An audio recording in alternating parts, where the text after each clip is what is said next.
Halo guys, halo teman-teman. Jadi hari ini saya dan teman-teman saya akan membahas tentang digital money.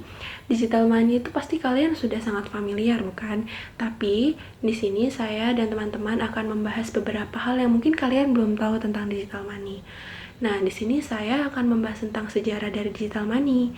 Digital money itu sebenarnya dimulai pada tahun 1960, di mana perusahaan IBM dengan American Airlines membentuk suatu sistem bernama SABRA, yaitu Semi Automatic Business Research Environment, di mana mereka membuat sistem yang memungkinkan pelanggan untuk melihat kursi mana sih yang kosong, berapa harganya, dan mereka juga bisa reserve kursi yang kosong itu dan dibayar kredit kemudian.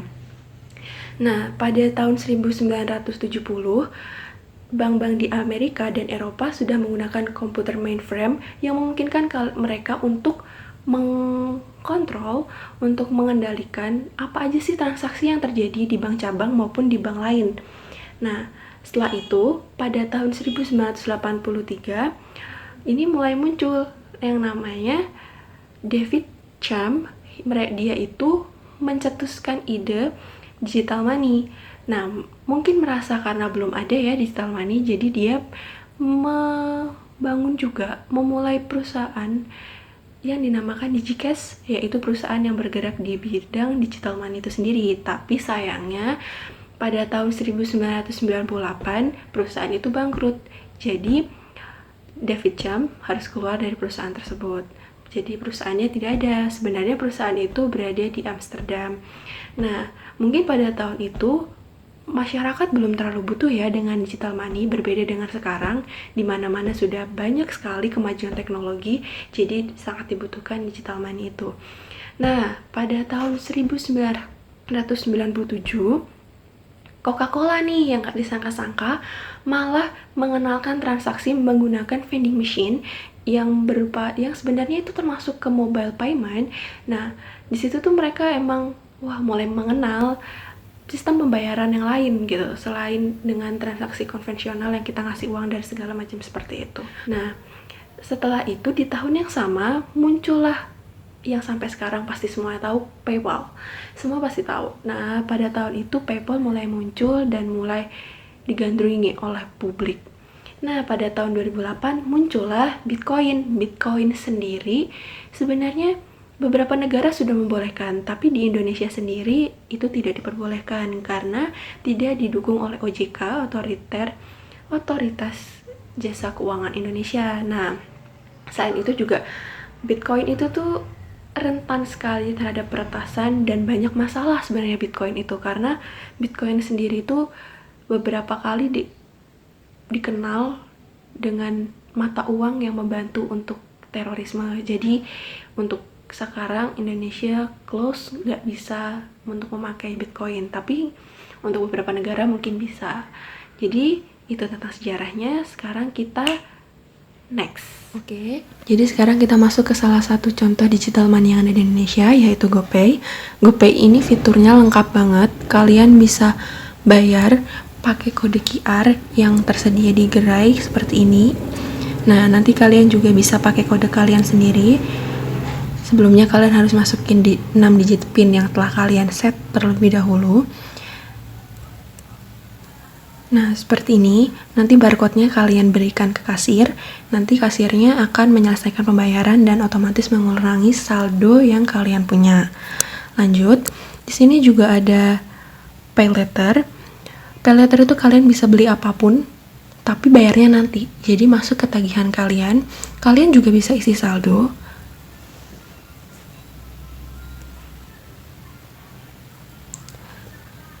Nah, isi saldonya bisa isi nominal sendiri atau bisa milih dari sini yang ada 50.000 sampai 500.000 ini. Nanti kalau misalnya kalian mau 50.000, terus kalian bisa metode pembayaran nih, ada misalnya pakai debit BCA, bisa ke one click, tinggal masukin nomor rekening sama limit harian kalian, sudah jadi. Kalian juga bisa minta isi saldo kepada teman kalian, keluarga, driver Gojek, minimarket, BCA one click, mobile banking, internet banking, ATM, SMS banking, kantor cabang bank. Jadi gampang banget, dimanapun bisa. dimanapun, kapanpun pasti bisa. Terus ada yang lainnya, itu ada mission itu bisa kalian pakai untuk mendapatkan voucher, dapat potongan atau apa segala macam itu. Terus bisa minta, kalian bisa kayak model patungan dari teman kalian. Jadi nanti disediakan kode QR seperti ini. Nanti tinggal teman kalian scan, otomatis masuk uangnya ke saldo kalian. Lalu ada juga di sini tarik. Kalian bisa tarik tunai dari saldo GoPay yang kalian punya. Jadi dari uang masuk ke akun GoPay bisa diuangkan kembali seperti itu. Terus ada fitur tagihan juga. Di sini kalian bisa membayar layanan publik seperti PLN, BPJS, terus zakat, TV kabel, sampai sekarang sudah ada fitur bayar SPP lewat GoPay. Nah, mudah banget ya sekarang, apa-apa dipermudah dengan adanya kemajuan teknologi. Next, kalian bisa banget isi pulsa lewat GoPay. Kalian bisa mencantumkan nomor kalian jika memang nomor kalian yang ingin diisikan pulsanya, atau nomor teman kalian, keluarga kalian, bapak atau ibu. Jadi kalau minta isi pulsa nggak perlu repot-repot keluar seperti itu. Terus lainnya, kita ada juga riwayat. Jadi kalian bisa ngelihat transaksi apa aja sih yang udah terjadi, transaksi apa aja sih yang sudah kalian lakukan. Jadi semuanya tetap terkendali. Bisa meminimalisir kejahatan dan kecurangan juga. Nah, kalian udah lihat kan salah satu contoh digital money yang sangat populer di Indonesia. Tapi sebenarnya digital money itu nggak cuma itu aja, masih banyak lagi. Tapi sayangnya yang saya punya cuma itu. Jadi kayaknya akan lebih baik jika nanya sama teman saya yang lainnya ya. Alvin punya digital money apa ya? Bisa dijelaskan dong ke teman-teman. Jadi sebelumnya IMAN itu adalah uang elektronik yang digunakan untuk transaksi internet dengan cara elektronik. Salah satu contoh e-money adalah kartu debit, seperti kartu debit BCA ini. Kartu ini dapat diisi dengan cara pertama melalui transfer dengan m-banking, atau bisa juga dengan setor tunai dengan mesin ATM, atau melalui teller di bank. Kegunaan kartu debit ini sebagai e-money adalah untuk membayar transaksi secara online. Hai guys, jadi kalian pasti udah denger dong apa pengertiannya dari digital money atau e-money, dan juga kelemahan dan kelebihannya sama sejarahnya. Dan sekarang aku bakalan ngasih tahu apa perbedaan dari e-money sama digital payment. Jadi sebenarnya tuh banyak yang salah kaprah gitu. Apa sih digital money sama digital payment? Apa sih bedanya itu? Kalau digital money kan tadi dikasih tahu kalau nama lainnya adalah e-money. Kalau digital payment itu e-payment. Dari e-payment ini ada beberapa dari e-payment ini ada beberapa fasilitas. Ada e-wallet, payment card, e-cash, e-check, dan ada lagi satu lagi aku lupa. Dan di sini aku udah bawa dua, Breezy sama e-toll atau e-money. Ada e-money ya. Jadi kalau e-money ini dia fleksibel. Yang ini dia bisa buat bayar e-toll, terus buat bayar belanjaan di Indomaret, di Alfamart. Dan kalian juga bisa ngisi ini juga selain di banknya langsung, kamu bisa ngisi di Indomaret. Dan di sini buat limitnya lebih besar daripada e-payment. Sama kayak gini, Breezy juga. Dan kalau e-payment yang aku punya ada GoPay, ada di aplikasi Gojek. Caranya juga gampang, tinggal isi ulang lewat ATM atau lewat Indomaret juga bisa, tapi limitnya lebih sedikit. Kita lihat ya, caranya gampang banget. Ini punya aku, bisa kelihatan nggak?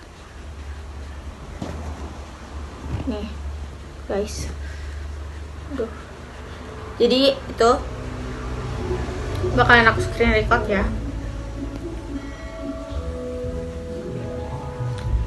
Gampang banget buat nambah atau ngisi saldo. Di sini ada pilihan bisa isi berapa aja, ada metode lain. Dan di sini ada banyak banget pilihannya. Itu guys. Ini bedanya ya. Terus habis itu ada promo dan lain-lain. Nah, bedanya kalau apa sih ini sama e-payment? E-payment sama e-money ini, kalau e-money ini kan bisa universal gitu loh, bisa buat apa aja. Sedangkan kalau e-payment itu hanya buat instansi terkait. Kalau sama Gojek, GoPay itu cuma buat beberapa pembayaran doang, nggak semuanya bisa. Kalau ini hampir semuanya bisa gitu guys. Jadi gitu aja penjelasan sedikit dari aku. Kita dengerin dari yang lain ya. Kelebihan digital money: tidak harus bawa uang tunai, transaksi lebih akurat, jumlah nominal berkurang sesuai jumlah yang dikeluarkan, adanya database yang mencatat seluruh transaksi lebih cepat. Kekurangan digital money: riskan untuk dibajak atau diretas karena memakai sistem elektronik dan internet. Adanya risiko data hilang karena kesalahan software. Tidak semua tempat mempunyai alat yang digunakan untuk pemakaian digital money tersebut, dan juga belum semua tempat memberlakukan e-money di merchantnya. Uang yang sudah disimpan dalam e-money akan hilang apabila Anda menghilangkan kartu atau alat yang dipakai untuk menyimpan uang tersebut. Ya, jadi ini tampilan menu dari OVO.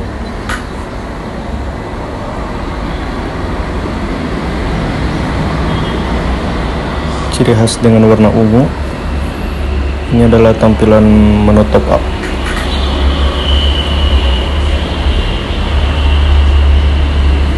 Nah, penjelasan berikutnya itu kelebihan dan kekurangan digital payment. Kelebihannya ada dua, yaitu efisien waktu, efektif, dan mudah. Yang kedua itu kemungkinan kecil adanya tindakan kriminal. Yang berikutnya adalah kekurangan digital payment.